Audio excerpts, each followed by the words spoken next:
Sobat Sosiologi, kembali lagi di PPS, Podcast Pemuda-Pemudi Sosiologi. Sebelumnya perkenalkan, nama aku Nisa Arianti, Sosiologi Angkatan 21. Dan di sini kita bersama Ketua Bidang Organisasi dan Sekretaris Bidang Organisasi. Sebelumnya boleh dong Kakak dan Abang perkenalkan diri terlebih dahulu. Halo Sobat PPS, perkenalkan aku Anwarias Bilal dari Sosiologi Angkatan 2020, sekaligus Ketua Bidang Organisasi di Ikatan Mahasiswa Sosiologi.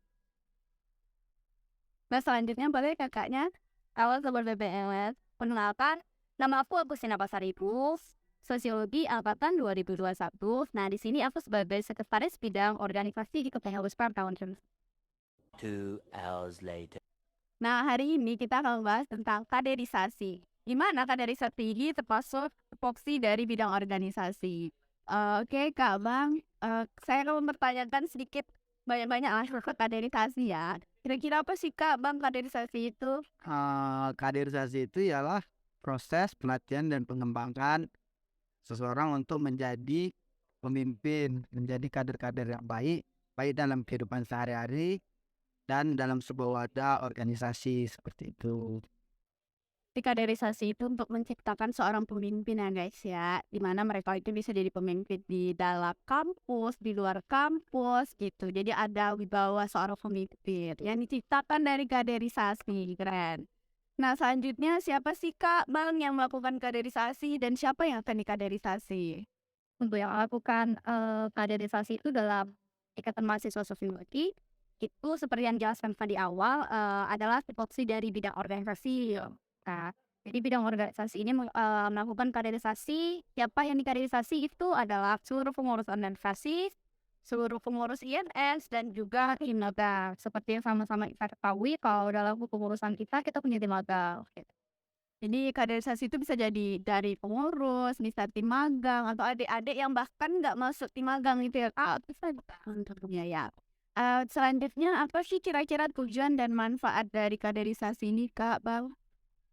Untuk tujuan dari pengkaderan itu ya adalah sama-sama menciptakan sosok seorang pemimpin yang mampu mengemban amanah baik dalam kehidupan sehari-hari dalam sebuah organisasi, karena dalam sebuah organisasi itu memiliki struktur bagaimana cara seseorang untuk memimpin sebuah organisasi.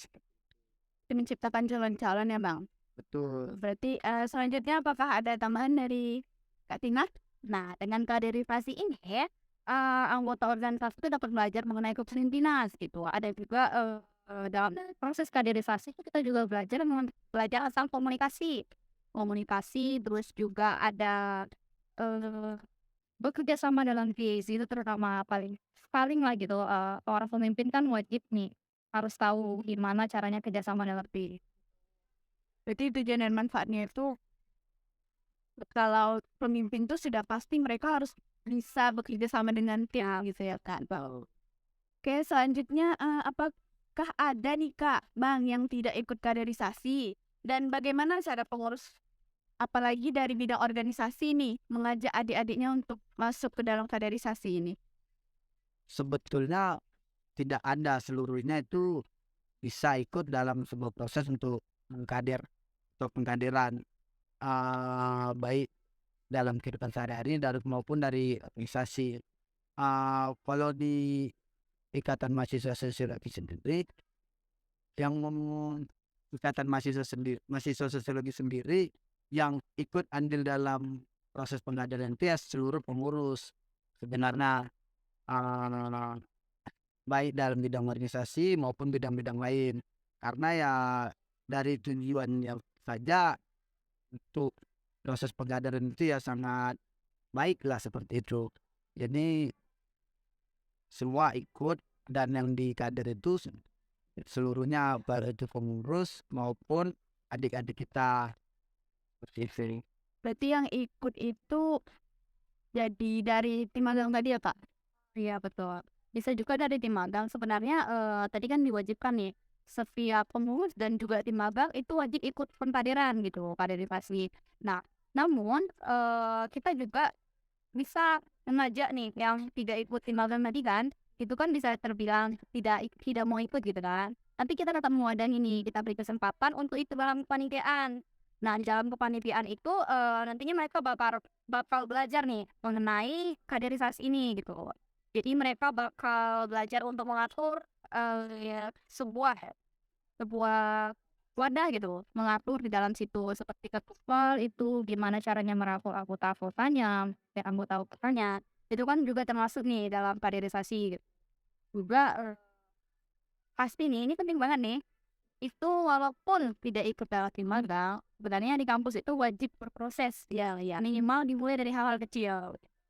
Berarti sering tuh Kak dengar kata-kata apa berproseslah di rumah sendiri, benar? Ya, ya. Selanjutnya Kak, kira-kira bagaimana nih Kak strategi pengurus dalam mensosialisasikan kegiatan-kegiatan tersebut? Strategi pengurus itu untuk sekarang ya lebih mendekatkan kepada adik-adik yang ingin kita kader seperti itu.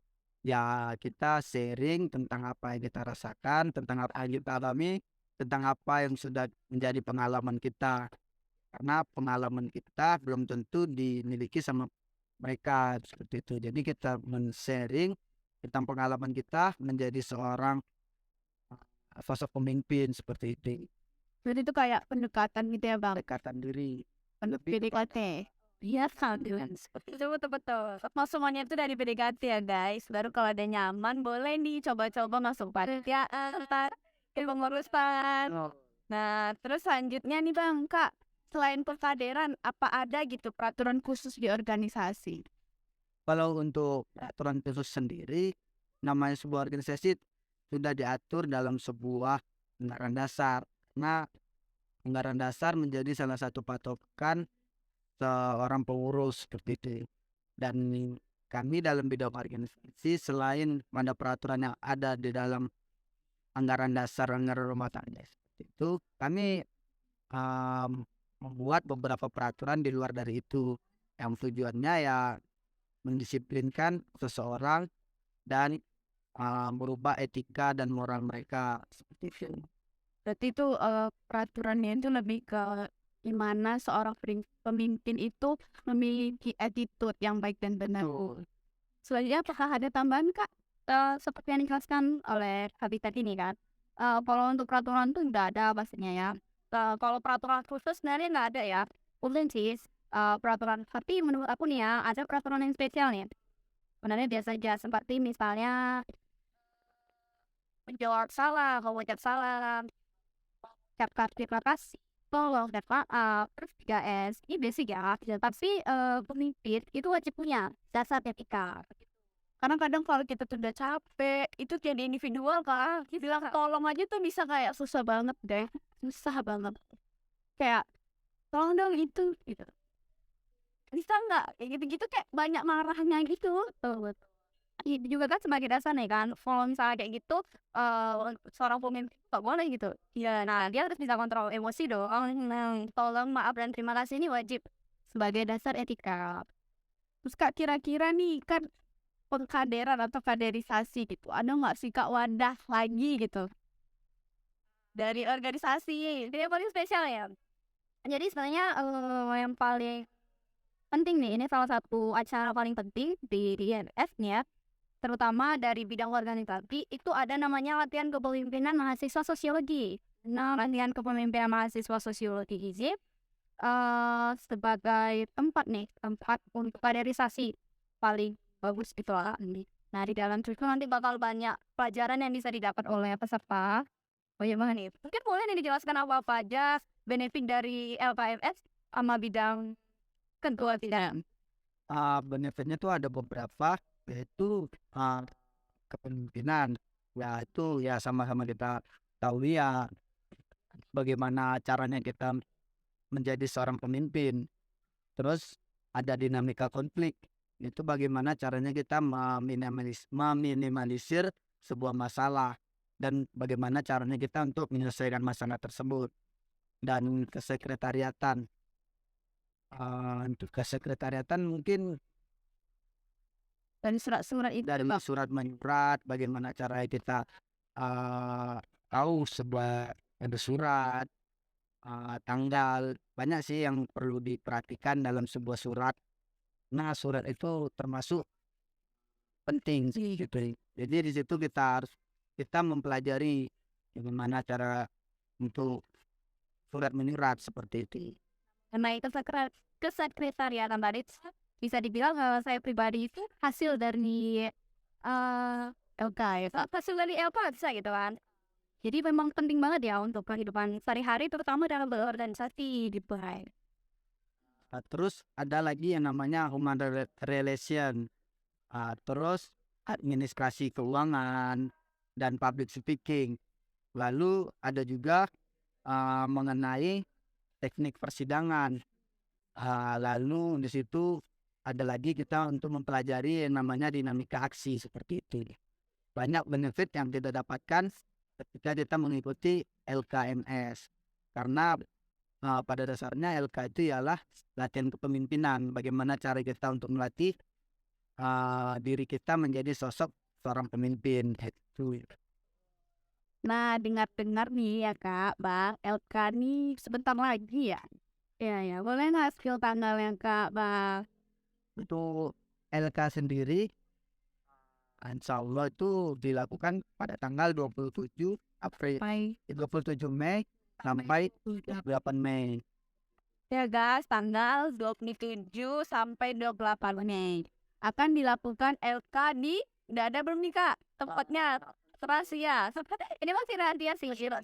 Jadi kalau seandainya penasaran nih, boleh nih langsung selanjutnya nanti mungkin bakal ada pendaftaran. Jadi silakan daftarkan diri gitu. Karena ini selain memang wajib untuk tim magang, juga dibuka untuk keangkatan 2022. Jadi di luar tim magang kan bukan wajib sih, boleh daftar. Tahu kan tadi seperti yang disebutkan benefitnya apa-apa aja. Nah, kalau ditanya deh. Rugi guys, rugi. Jadi apakah kalian mau rugi? Kalau aku tidak ya. No, rugi. Nah, itu tadi perbincangan kita tentang kaderisasi dari Ketua Bidang Organisasi dan Sekretaris Bidang Organisasi. Terima kasih Kak Bang atas kehadirannya di Sospot kali ini.